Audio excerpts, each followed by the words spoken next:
আজলান চলে গেল। ডোডো ঘুম থেকে উঠে চেঁচিয়ে উঠেছিল কাউকে না দেখে। আজলান ওয়াশরুমে কাপড় চোপড়গুলো ধুচ্ছিল। ডোডোর কান্না শুনে সে ছুটে এলো। আজ ডোডোকে শায়লার হাতে ছাড়েনি সে। ছুটে এসে ডোডোকে কোলে তুলে নিয়ে আলতো করে গালে আদর করে বলল, গুড ইভিনিং বাবা। ডোডো মুখ দিয়ে অসুস্থ রোগীদের মতো শব্দ করলো। আজলান বলল, আমরা কাল ঘুরতে যাব, আপনাকে সুস্থ হতে হবে। ডোডো তার দিকে পিটপিট করে চেয়ে থাকলো। আজলান ভুরু উঁচিয়ে বলল, কি? আম্মা।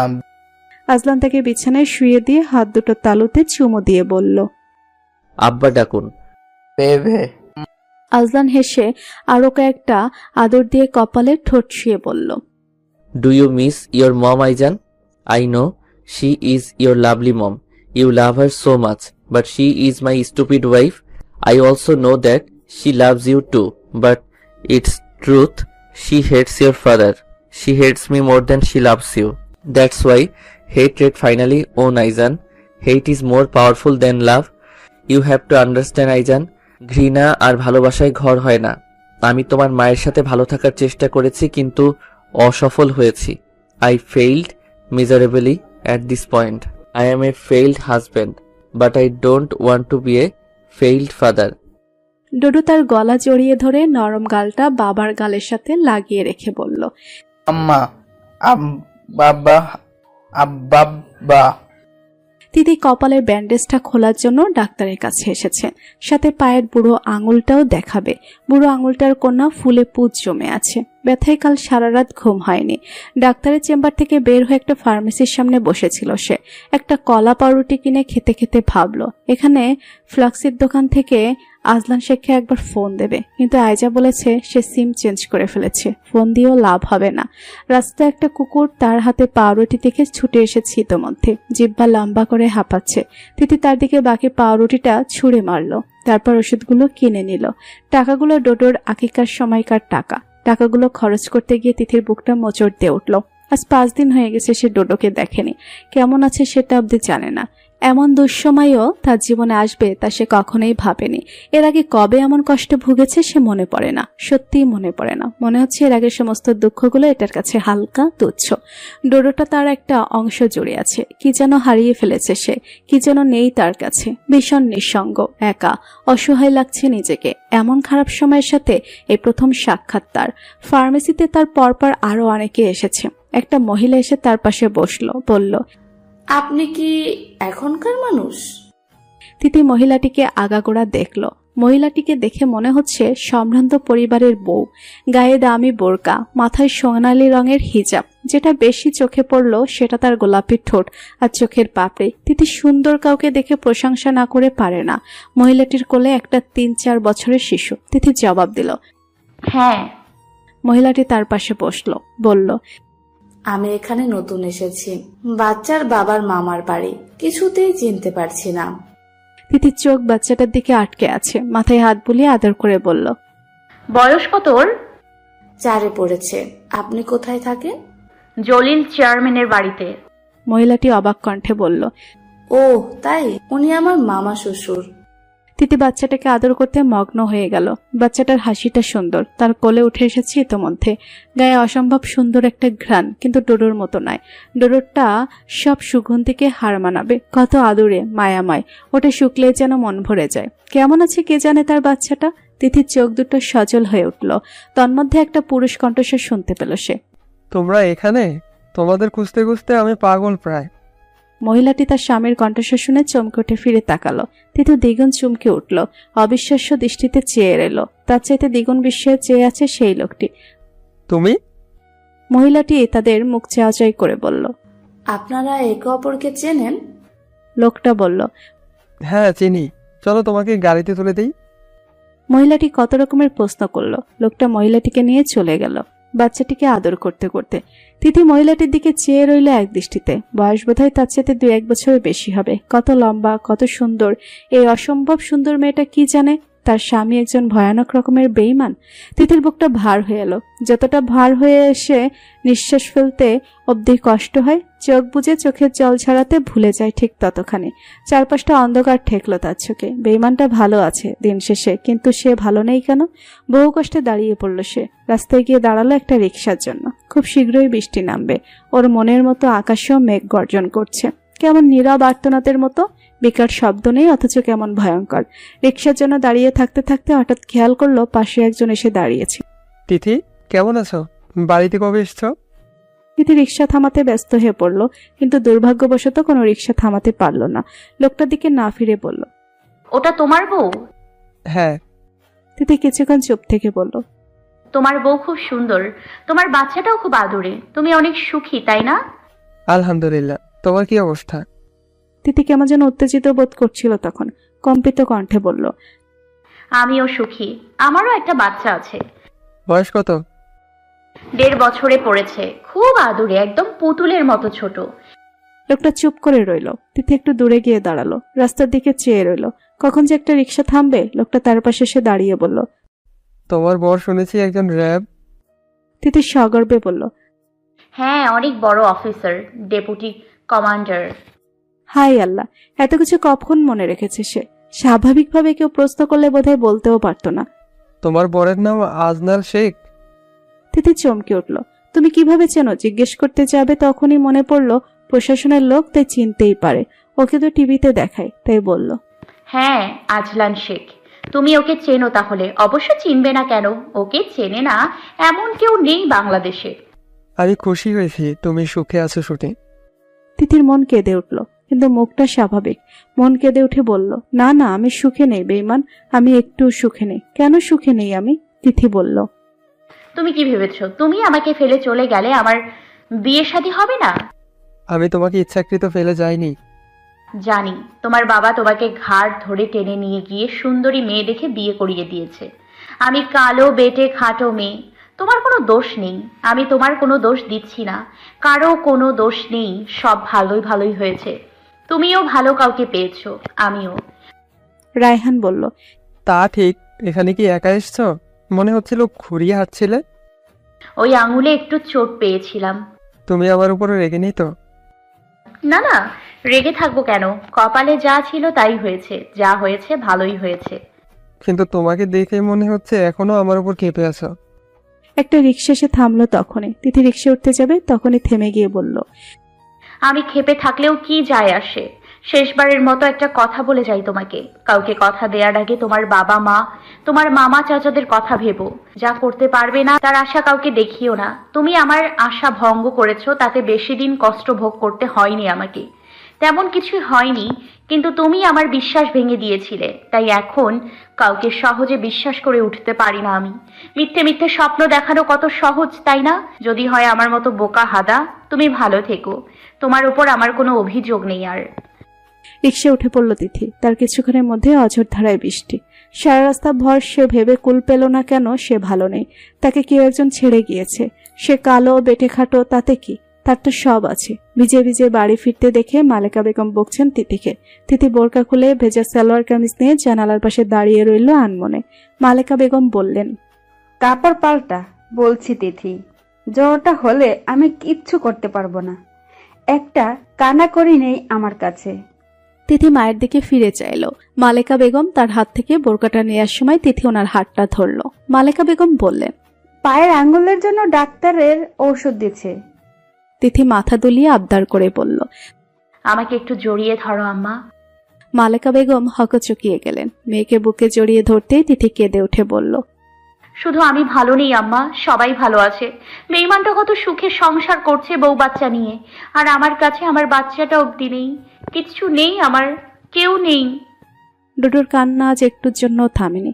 থামছে তো কিছুক্ষণ পর পর আবার কাঁদছে। তাহেরা বেগম সহ নাকানি চুবানি খেয়েছেন তাকে সামলাতে গিয়ে।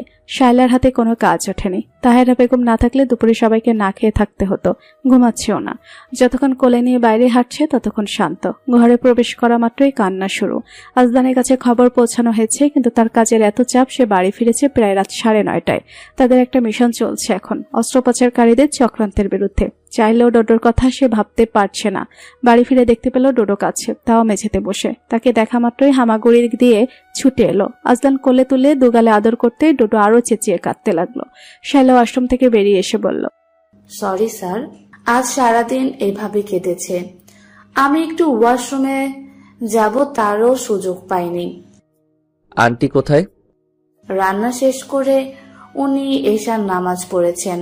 রান্না বান্না আজ উনিই করেছেন। বাবু আজ এতটা জ্বালিয়েছে যে আমি রান্নার কাজ পুরোপুরি মনোযোগ দিতেই পারিনি। তাই বলে মেঝেতে বসিয়ে রাখবেন? মেঝে ঠান্ডা সেটা আপনার মাথায় নেই? ওর ঠান্ডা লেগেছে এমনিতেই। শাইলা চোখ নামিয়ে রেখে বলল, সরি স্যার। সবসময় সরিতে কাজ হয় না, যান আপনি এখন। শাইলা বেরিয়ে গেল চুপচাপ। আজলান ডোডোকে আদর করলো, তারপর কাপড় চোপড় পাল্টে দিয়ে নতুন কাপড় পরালো, তার ছোট্ট গাড়িটাতে বসিয়ে দিয়ে বলল, বাবা গোসল করবে, কাঁদবে না, ঠিক আছে? ডোডো ড্যাব করে চেয়ে রইল। আজলান ইউনিফর্ম চেঞ্জ করে ওয়াশরুমে ঢুকতেই ডোডো চেঁচিয়ে কেঁদে উঠল। আজলান দরজা খোলা রেখে বলল, বাবা আছি এখানে, কোথাও যাচ্ছি না আর। ডোডো তার দুহাতের ছোট্ট ফিডারটা ধরে চুকচুক করে খেতে খেতে বলল। আম্মা হা। আজলান তাকে দেখিয়ে দেখিয়ে গায়ে সাবান লাগালো। কথা বলতে বলতে গোসল সেরে নিল। তারপর গোসল সেরে ছেলেকে নিয়ে নিচে এসে খেতে বসতে তাহেরা বেগম বললেন, এখন শান্ত হয়ে আছে, সারাদিন কেঁদেছে আজ, একটুও থামেনি। এতটুকুন বাচ্চাকে কি মা ছাড়া সহজে রাখা যায়? সারাক্ষণ ম্যা ম্যা করেই যাচ্ছে।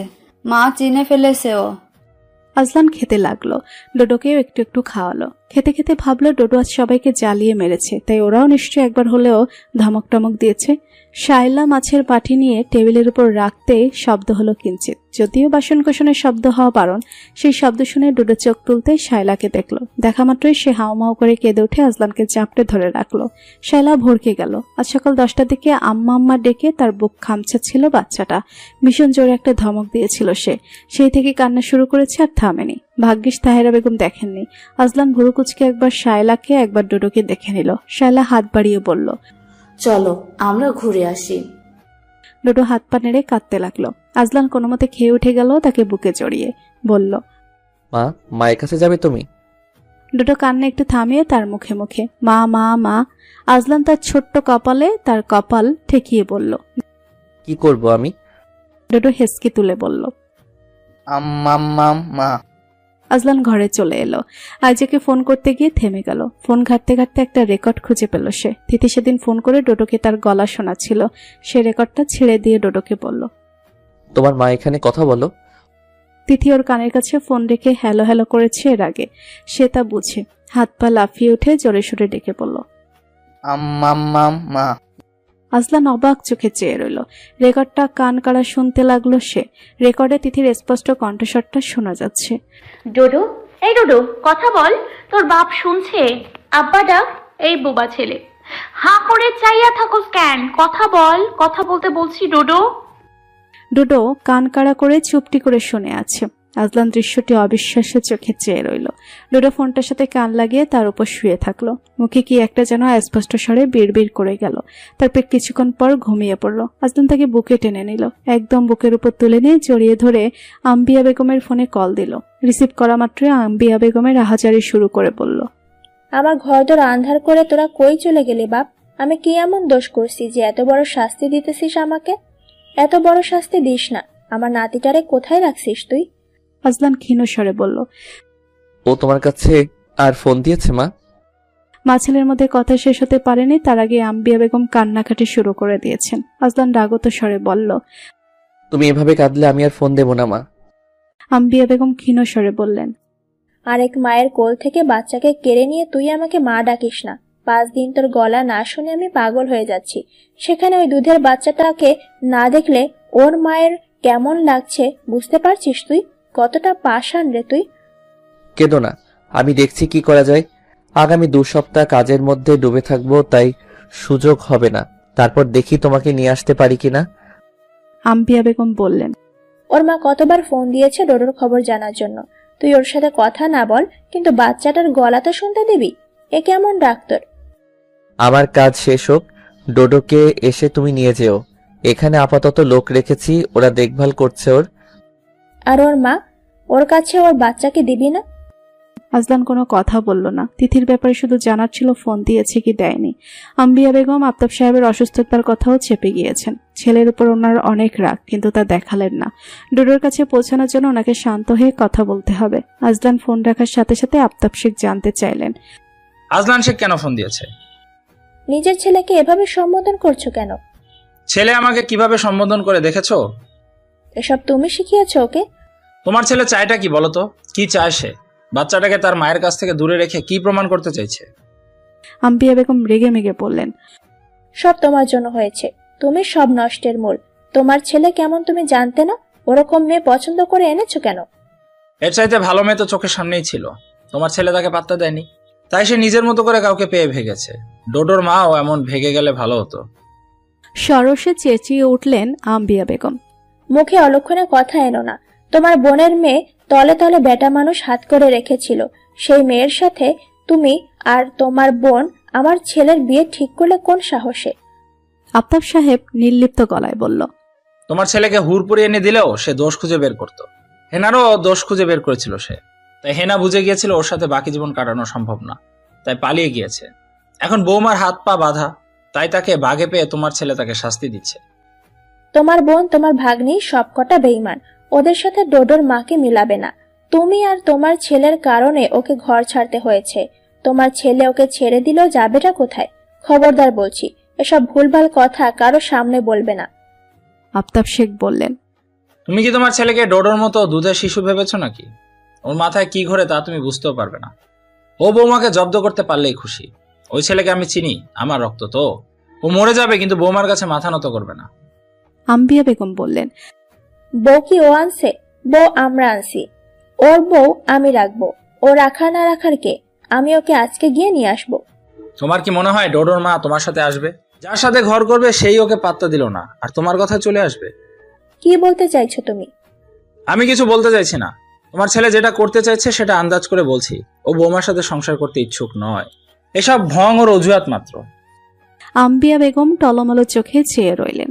দিন 20-21 দিনের মতো গড়িয়ে গেছে। ঝড় বাদলের দিন। সকাল বিকাল রাত 3 বেলা নিয়ম করে বৃষ্টি পড়ছে, নিস্তার নেই। ভীষণ আলসে আর বিষণ্ণের সময় কাটছিল সবার। মাগরিবের নামাজ পড়ছিলেন মালেকা বেগম। তিথি নামাজ পড়ে চা বসিয়েছে চুলায়। মফিজ সাহেব নামাজ পড়ে সে চা খান। চায়ের পানি টকবক করে ফুটে ওঠা মাত্রই তুষার এসে বলল, আপা, কে যেন এসেছে, তোকে খুঁজছে। তিথি সন্দিগ্ধ গলায় বলল, কে? তুষার কি যেন বলল। তিথি শুনতে পেল না ঠিকঠাক, কিন্তু তুষারের উত্তরে অপেক্ষা করেন এসে। বারান্দার চেয়ারে জারিফকে বসে থাকতে দেখে অবাক চোখে চেয়ে বলল, আপনি? জারিফ তাকে দেখা মাত্রই দাঁড়িয়ে পড়ল, বলল, ভাবি আপনি একটু ব্যাগপত্র গুছিয়ে নিন, আমরা বান্দরবন যাব। তিথি উত্তেজিত হয়ে বলল, বান্দরবান কেন? ডোডো কোথায়? ওর কাছে নিয়ে যাবেন? জি, আমি বাইরে গাড়ি দাঁড় করিয়ে রেখেছি। তিনি ব্যাকুল হয়ে বলল, আমার ডোডো কেমন আছে? সব ঠিক আছে, আপনি রেডি হয়ে নিন। তিথি আচ্ছা বলে ঘরের উদ্দেশ্যে পা বাড়াতে যেতেই থমকে গেল। ঘাড় ফিরিয়ে বলল, আপনার স্যার নিশ্চয়ই নিয়ে যেতে বলেনি? স্যার আমার সাথে কথা বলেনি, উনি কথা বলার মতো সিচুয়েশনে নেই। আমার মনে হলো এই মুহূর্তে আপনাকে দরকার, তাই এসেছি। তিথি ঘরে চলে গেল। ছোট একটা ব্যাগ গুছিয়ে নিল। কিছুই খুঁজে পাচ্ছে না সে।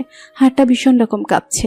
কতদিন পর ডোডোকে দেখবে সে। দুটো শাড়ি, গামছা, কিছু জরুরি জিনিসপত্র আর কিছু টাকা নিয়ে নিল সে। বাকি টাকাগুলো মায়ের হাতে দিল। বলল, ডোডোর কাছে যাচ্ছি আম্মা, আমি ফোন দিব তোমাকে। মালেকা বেগম চুপ করে রইলেন। বেরোনোর সময় মফিজ সাহেব বললেন, মাথা ঠান্ডা রেখে কাজ করিস মা। তোর এখন একটা বাচ্চা আছে, এখন নিজের কথা ভাবলে চলবে না, ওর কথা ভেবে সিদ্ধান্ত নিবি। তিথি বাবাকে জড়িয়ে ধরে চুপ করে রইল। তারপর বেরিয়ে এলো জারিফের সাথে। পুরো শহরটা তখন নির্জীব। যানবাহনের চলাচল না থাকলে আর কোনো শব্দই থাকতো না কোনোখানে। সড়ক বাতির আবছা আলোয় পিচ ঢালা রাস্তা চকচক করছে। কানের পাশ দিয়ে বয়ে যাচ্ছে শোষো বাতাসের শব্দ। ডোডোর মুখটা কয়েকবার কল্পনা করল সে। পেটে মুখ গুজে দিল। খিলখিল করে হাসিতে ফেটে পড়ত ডোডো। হাসিটাতে কি মায়া! এত মায়া কবু দেখেনি তিথি। তার চোখে জল নামলো। সাথে সাথে মুছে নিল সে। একবার ডোডোকে পেলে জাপটে জড়িয়ে বুকের মধ্যে লুকিয়ে ফেলবে সে। আর এক মুহূর্তের জন্য ছাড়বে না। দুনিয়া উল্টে যাক, কিন্তু ডোডোকে আর ছাড়বে না সে। প্রতিমধ্যে একটা দোকান দেখতে পেয়ে নেমে গেল সে। ফিরে এলো কিছু চিপস আর মিনি বিস্কিটের প্যাকেট নিয়ে। ডোডো এখন খেতে শিখেছে। মাকে দেখা মাত্রই যদি মুখের দিকে চেয়ে থাকে মা খালি হাতে এসেছে, ব্যাপারটা কেমন দেখাবে? জারিফ তার উত্তেজনা বুঝতে পারল। মায়েরা এমনই হয়। ঘন্টা দুয়েকের মধ্যে গাড়িটা একটা সেন্ট্রাল হসপিটালের পার্কিং প্লেসে গিয়ে থামলো। তিথি অবাক কণ্ঠে বলল, হসপিটালে কেন? আপনার শরীর কিছু হয়েছে? 3 তলায় যেতে হবে, চলুন। তিথি ওর পিছু পিছু কম্পিত পায়ে হেঁটে গেল। আয়েজা আর আম্পিয়া বেগম হসপিটালের লাউঞ্জে বসে আছেন। আয়েজার পায়ের কাছে বড় একটা ব্যাগ, কোলে ছোট্ট একটা কাপড়ের ব্যাগ। ব্যাগটাতে ডোডো ছোট ছোট কাঁথার প্যাম্পাস রাখত সে। তাকে দেখে আম্পিয়া বেগম হাঁ করে চেয়ে রইলেন। তিথি ছুটে গিয়ে বলল, কার কি হয়েছে মা? আমার ডোডো কোথায়? ও কেউ কিছু বলল না। ভয়ের চোটে আম্বিয়া বেগমকে একটা সজোরে ঝাঁকুনি দিয়ে কেঁদে উঠল তিথি। আম্বিয়া বেগমও এতক্ষণ পর ফুফিয়ে উঠলেন। তিথি স্তব্ধ হয়ে গেল। আয়েজাকে বলল, ডোডো কোথায়? আমার ডোডো? আয়েজা আঙুল দিয়ে কেবিনটা দেখিয়ে দিল। তিথি দৌড়ে গিয়ে জানালার কাজ বরাবর দাঁড়াতেই কেবিনের মধ্যে একটা ছোট্ট বাচ্চাকে দেখতে পেল। নিজের ছেলেকে নিজে চিনতে ভুল করলো তিথি। হাতে ক্যানোলা, নাকে অক্সিজেন, শুকিয়ে এতটুকুনি হয়ে গেছে হৃষ্টপুষ্ট শরীরটা। গায়ের রংটা পর্যন্ত ফ্যাকাশে হয়ে গেছে। তিথি চেয়েই রইল। কাঁদতে ভুলে গেছে সে। শুধু চোখ ফেটে উত্তপ্ত জল পড়িয়ে গড়িয়ে গেল। শ্বাসকষ্টের জন্য কিছু খেতে পারছিল না ডোডো। হা করে নিঃশ্বাস ফেলতে ফেলতে কাঁদছিল ভীষণ। নিউমোনিয়ার লক্ষণ বুঝে 3 দিন আগে ডোডোকে হাসপাতালে ভর্তি করিয়েছেন জাফর আহমেদ। রক্তে অক্সিজেনের মাত্রা 92% নিচে নেমে এসেছিল প্রায়। তিথি সবটা শুনে জড় পদার্থের ন্যায় বসেছিল অনেকক্ষণ। নিউমোনিয়া আক্রান্ত হওয়ার কারণ হিসেবে ডাক্তার জানিয়েছে বুকের ভিতর শুকনো কফ জমে গিয়েছিল। তিথি করিডোরের মেটাল ফ্রেমের সোফায় বসে ডোডোর কাছে যাওয়ার অপেক্ষায় বসেছিল। কেবিনে সিস্টার আর ডাক্তারদের আনাগোনা আছেই। কেবিনে যাওয়ার অনুমতি পেতে আর দেরি করেনি। মা এসেছে শুনে ডাক্তার এক নজর তাকে দেখে নিল। তখন অক্সিজেন মাস্কটা খুলে ফেলা হয়েছে। ডোডো নড়েচড়ে উঠে আবার ঘুমে তলিয়ে গেল। ডাক্তার তাকে ক্যানোলা দিয়ে ইঞ্জেকশন পুশ করে তিথির কোলে তুলে দিল। তিথি দেখলো 15 মাসের বাচ্চাটা কেমন 6 মাসের বাচ্চার মতো হয়ে গেছে। এতক্ষণ চেপে রাখা কান্নাটা এবার আর কোনো বাদ মানল না। ছেলের গালে আদর করতে গিয়ে হাউমাউ করে কেঁদে ফেলে বলল, আমাকে এত বড় শাস্তি দিস না ডোডো। তার কান্নার ফাঁকে ডোডো চোখ মেলে তাকিয়েছে। তিথি বড় বড় চোখ করে বলল, আব্বা চোখ খুলেছে। মা দেখো, ডোডো চোখ খুলেছে। আম্বিয়া বেগম এসে বসলেন তার সামনে। ডোডো মায়ের মুখের দিকে একদৃষ্টে চেয়ে রইল। তিথি সশব্দে কেঁদে বলল, মাকে শাস্তি দিচ্ছিস ডোডো? ডোডোর ঠোঁট দুটো নড়ে উঠল। তিথি বুঝলো সে আম্মা ডাকতে শিখেছে। সে মুখে অজস্র আদর নিয়ে নিজের গালের সাথে ছোট্ট গালটা লাগিয়ে রেখে বলল, তোকে ছেড়ে আর কোথাও যাব না ডোডো, একবার আম্মা ডাক। কাঁদতে গিয়ে গলাও ভেঙে গেছে ছেলেটার। অনেকক্ষণ পর সুচিক্কন ভাঙা স্বরটা কানে এলো তিথির। মাডক শুনে তিথি পাগলের মতো কাঁদল। আম্বিয়া বেগম সান্ত্বনা দিয়ে বলল, আর কাঁদিস না, একটা কথা সারা জীবন মনে রাখবি, মায়ের মতো করে কেউ ভালো রাখতে পারে না বাচ্চাকে। তিথি ডোডোর গালে গাল ঠেকিয়ে চোখ বুজে রইল। সারা রাত মা ছেলে জেগেছিল। ডোডোর একদৃষ্টে চেয়ে থাকা দেখে তিথি মনে মনে ভাবছিল, হয়তো সে ভাবছিল এই মা এতদিন কোথায় ছিল। ভোরবেলায় মা ছেলে দুজনেই ঘুমিয়ে পড়েছে। প্রায় সকাল 10টার দিকে তিথির ঘুম ভেঙেছে। ডোডো তখনও তার বুকের উপর নির্বিঘ্নে ঘুমাচ্ছে। যেন কত রাত সে এভাবে ঘুমাতে পারেনি। আফতাব শেখ এসেছেন তখন। খাবার দাবার এনেছেন। ডাক্তারদের সাথে পরামর্শ করার পর ডাক্তার জানিয়েছেন আজ রাতেই ডোডোকে রিলিজ দেওয়া হবে। তিথি কেবিন থেকে বের হয়নি। 2 পিস পাউরুটি খেয়েছে জেলি দিয়ে। ডাক্তার এসে শেষ ইঞ্জেকশনটা পুশ করলো। ওষুধ খাওয়ানোর সময় আর ইঞ্জেকশন পুশ করার কেবিন ফাটিয়ে কেঁদেছে ডোডো। আম্বিয়া বেগম বললেন, ডাক্তার দেখা মাত্রই সে কান্না শুরু করে। কান্নার এক পর্যায়ে তিথিকে জড়িয়ে আম্মা আম্মা বলে ডেকে চুপ করে গেল। তিথি তার গালে আদর করতে করতে বলল, আমার আব্বা সুস্থ হয়ে গেছে, আর মারবে না ওরা, আমরা এবার বাড়ি যাব। ডোডো তার শাড়িটা ধরে রাখলো শক্ত করে, কাঁধে মাথাটা ফেলে রাখলো। তিথি তাকে কোলে নিয়ে হাঁটার সময় খেয়াল করলো সে একদম হালকা হয়ে গিয়েছে, অথচ আগে বেশিক্ষণ কোলে রাখলে কোমর ব্যথা করত। আজলান শেখের কথা তিথি জিজ্ঞেস করবে ভেবেছে, কিন্তু করেনি, কারণ সে নিজেই অপেক্ষায় ছিল কবে আজলান শেখ আসবে, কিন্তু এলো না। হয়তো নিজের পরাজিত মুখখানা তিথিকে দেখাতে চায়নি, কিংবা নিজের ছেলের অসুস্থতার দায়ে তিথিকে দায় করতে গিয়ে নিজেই ফেসে যাবে তাই সামনে আসেনি। তিথির এত কিছু ভাবতে ইচ্ছে করলো না। তার ছেলে তার বুকে আছে, এটাই এখন তার সবচেয়ে বড় পাওয়া। আর এই যে আম্বিয়া বেগম এমনকি আফতাব শেখও কিছু বলেনি এই ব্যাপারে। তিথি খেয়াল করেছে ওষুধ আনা, খাবার দাবার আনা নেওয়া সব ছোটাছুটি জারিফই করছে। তার কাছে নিশ্চয়ই তার স্যারের খোঁজ থাকতে পারে, কিন্তু সে জিজ্ঞেস করতে গিয়েও করলো না। ডিসচার্জ পাওয়ার পর ডোডোকে ভালো করে কাঁথা দিয়ে মুড়িয়ে নিয়ে শিশু ওয়ার্ড থেকে বেরিয়ে যাওয়ার সময় তিথি আম্বিয়া বেগমকে ডেকে বলল, আইজা কোথায়? তোমরা যাবে না? তোর ছেলে সুস্থ হয়েছে, আমার ছেলে নয়। তিথি বুড়ো কুচকে চেয়ে রইল। আফতাব শেখ এসে বললেন, বৌমা, তোমাকে বাংলোয় যেতে হবে, আমরা বাড়ি যেতে পারছি না আপাতত। জারিফ, তোমাকে যেখানে নিয়ে যাচ্ছে ওটা ডোডোর বাপের স্যারের বাংলো। ওখানে ওনার স্ত্রী আর একজন সিস্টার আছেন। রান্না বান্না তোমাকে করতে হবে না, তুমি চলে যাও। তিথি মাথা নাড়ল। জারিফ ব্যাগপত্র নিয়ে এসে বলল, ভাবি চলুন। তিথি যেতে যেতে আরো একবার ফিরে তাকালো। আম্বিয়া বেগমের চোখে জল থই থই করছে। তিথি যেতে যেতে জারিফকে জিজ্ঞাসা করলো, কি হয়েছে আপনার স্যার? জারিফ একটু চমকে যেতেই তিথি বলল, আমি বুঝতে পেরেছি কিছু একটা হয়েছে। জারিফ সংকোচ ছেড়ে তাকে জানালো 15 দিন আগে হাসানুজ্জামান নামের এক অবৈধ অস্ত্র পাচারকারী বিদেশি পিস্তল নিয়ে নাশকতার উদ্দেশ্যে টেলাপাড়া এলাকায় অবস্থান নিয়েছে বলে র্যাবের কাছে সংবাদ আসে। ওই সংবাদের ভিত্তিতে র্যাব 7 পূর্বাচল ক্যাম্পের একটি দল অভিযান চালিয়ে পিস্তল সহ হাসানুজ্জামানকে আটক করে। আটকের খবর এলাকায় ছড়িয়ে পড়লে সেই দলের এক সদস্য আড়াল হতে গুলি ছোড়ে, আর সেখানেই তিথির কণ্ঠস্বরে কাঁপুনি। সেখানে স্যারের ফুসফুসে বুলেটের আঘাত লেগেছে। তিথি আটকে রাখা দমটা সবেগে ছেড়ে পড়ল। ও। ডোডোকে জারিফের কোলে দিয়ে দ্বিতীয় দলার একটা সাদা কাচের কেবিনের ভেতর সিডি টিপিয়ে আচ্ছন্ন হয়ে শুয়ে থাকা আজলান শেখকে দেখে তিথির অন্তরাত্মা কেঁপে উঠেছিল। দাপুটে যার চলন বলন আর ধারালো যার কথা, তাকে এমন পরাজিত সৈনিকের মতো পড়ে থাকতে তিথির আপন মনে বলল, তুমি আমাকে তোমার বিরোধী দল ভাবলেও আমি তোমাকে সব সময় বিজয়ীর বেশে দেখতে চেয়েছি, এভাবে নয়। তার ঠিক 13 কি 14 দিনের মাথায় আজলান শেখের গাড়ি এসে থামলো বাংলোর সামনে। ডোদো তখন দোলনায় চড়ছে আর হাসছে। গাড়িতে বসে এক দৃষ্টে তার বাবা তার দিকে চেয়ে রইল। বাবা এখনো জানতে পারেনি তার অনুপস্থিতিতে ছেলেকে হাসপাতালে ঘুরে আসতে হয়েছে, তবে ছেলের সবল দেহ, মুখের ঝলমলে হাসি বলে দিচ্ছিল এই বাংলোয় তার মায়ের উপস্থিতি। আফতাব শেখ গাড়ির দরজা খুলে দিয়ে বললেন, এসো এসো, বেলা শেষে পাখি নিরে ফেরে। আজলান গাড়ি থেকে নেমে আসতে আয়জার কোল থেকে ডোডো নেমে এলো হামাগুড়ি দিয়ে। এসে তার পায়ের কাছে বসে মুখ তুলে চেয়ে রইল কিছুক্ষণ।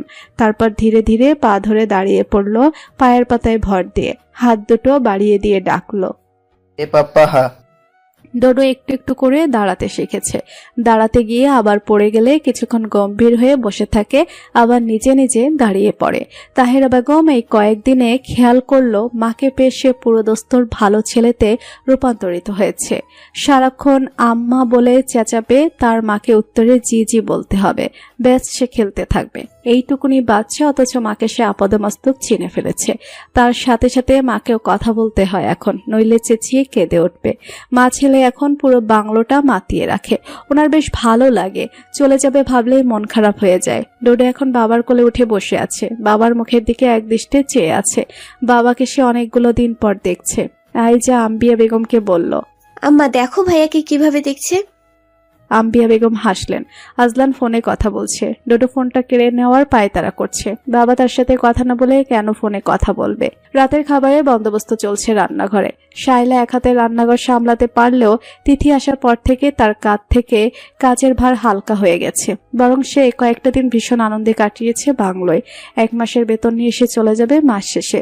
স্যারেরাও মনে হয় তাদের বাড়ি ফিরে যাবে। জারিফ হসপিটাল থেকে আনা যাবতীয় সব জিনিসপত্রগুলো গাড়ি থেকে নামিয়ে বাংলোয় নিয়ে এলো। আজলান ফোন রেখে বলল, হয়েছে, ওখানে রাখো, বাকিটা আইজা সামনে নেবে। আরেকটা ব্যাগ আছে, ওটা নিয়ে আসছি। জারিফ বেরিয়ে গেল। তাকে ইস্যু করে এত কাহিনী ঘটে গেছে সে এইসব ব্যাপারে জানে না।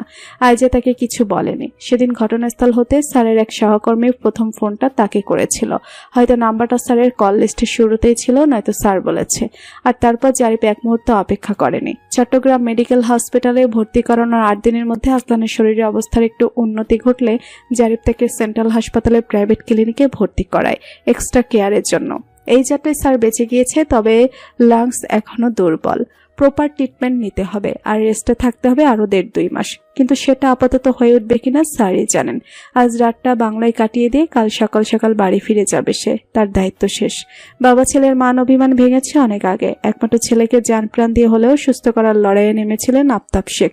ছেলের এমন দুর্দশার কথা শুনে সকল দ্বন্দ্ব ভিলে অভ্রান্তের মতো তিনি ছুটে গিয়েছিলেন হাসপাতালে। বেডে শায়িত মরণাপন্ন ছেলের মুখ দেখে দ্বিতীয়বার ভাবার ফুসরত পাননি যে এই ছেলের সাথে বহুদিন ধরে ওনার দ্বন্দ্ব চলছিল। মৃত্যু ভয় কত সহজ করে দেয় সবকিছু। সবাইকে চা খেতে দেখে ডোডো কাড়াকাড়ি করছে। আজলানের চা, সিগারেট এসব খাওয়া বারণ, যদিও সে জীবনেও সিগারেট নামক জিনিসটা ছুঁয়েও দেখেনি, কিন্তু আফতাব শেখকে সিগারেটখোর বলা যায়। আম্বিয়া বেগম পই পই করে বারণ করে দিয়েছেন, সিগারেটের ধোয়া গন্ধ কোনোটাই যেন না ছেলের নাকে না যায়। আয়েজা ডোডোকে চা খাওয়ানোর জন্য কোলে নিয়ে নিল। কি তৃপ্তি নিয়ে চা খাচ্ছে সে। আজলানের মনেই ছিল না সে এভাবে চা খেতে পছন্দ করে। আয়েজা চামচে ফু দিচ্ছে, খাওয়ার আগে সেও চামচে ওভাবে ফু দিচ্ছে। আয়েজা হেসে খুন, পুরো বাদর একটা। খোশ গল্পের মধ্যে ডোডোর অসুস্থতার কথা উঠল। তাকে হসপিটালে ভর্তি করাতে হয়েছে শুনে আজলান খানিকটা খ্যাপাটে স্বরে বলল,